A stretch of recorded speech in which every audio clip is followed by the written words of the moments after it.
So in the previous video, we have treated that theorem. Okay, next, relation to an orthonormal basis. Okay, first point, an endomorphism is orthogonal if and only if the image of an orthonormal basis is an orthonormal basis. That part, the direct implication, I let you think about why it's more or less trivial. Okay, right. Let's do that part. All right. So we assume. Uh, so we've got an orthonormal basis E1 up to En, and we assume that f of E1 up to f of En makes an orthonormal basis. Okay, that's our basis. That's our assumption. Okay, we assume that the image of the orthonormal basis is an orthonormal basis, and we want to prove that if that is true, then f is an isomorphism. So we're going to use the we want to show that part.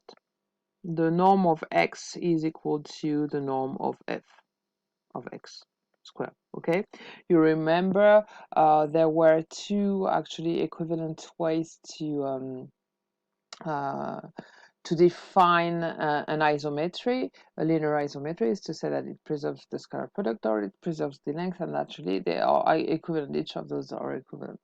Okay, so we're going to use that one. So let's compute f of x. All right, f of x is f of sum of xi ei.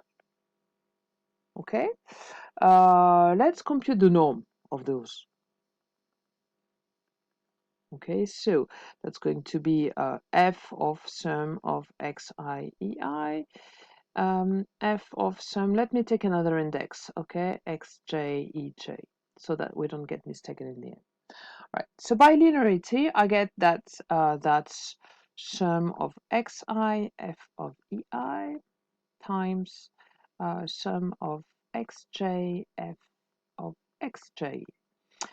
Again, using linearity, I've used linearity of function f. Now I'm going to use the linearity of the scalar product. That's going to be equal to sum of xi f of ei times sum of xj f of ej, right, equals to sum of ei, so I'm summing on I, the outer sum is I, using linearity, so times sum of on j of xj f of ei f of ej, right, and our assumption is that f of ei is an orthonormal basis, so that's going to be equal to this delta ij equals to 1 if I is equal to j and 0 otherwise.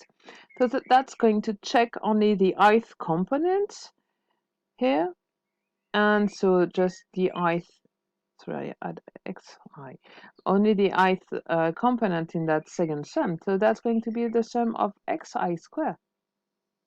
Okay, get the sum of xi times xi. So that is indeed, we have that it's equal to the norm of x squared.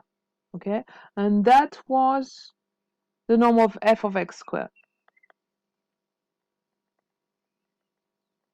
So we indeed have a linear isometry because it satisfies this property. Okay, and finally, the second point here is, I guess you saw that coming. So you know that if you've got a linear map in a finite dimensional space, you can represent it by a matrix. And well, what's happening is that for orthogonal functions, orthogonal linear maps, the representing matrix is going to be orthogonal. Okay, so an endomorphism is orthogonal if and only if its matrix is an orthonormal basis. In an orthonormal basis is orthogonal. All right, so that's it, because we, well, think about all the ideas we've played with today, and so that's going to be very clear for you, I guess, I hope. All right, and so Of course, the determinant is going to be plus or minus 1 if f is an orthogonal function, and that leads us to the definition.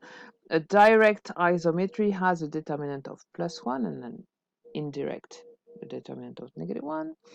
And we have the special orthogonal group. It's going to be the one, of course, that have determinant plus 1 that are represented by a matrix of the special orthogonal group of Rn.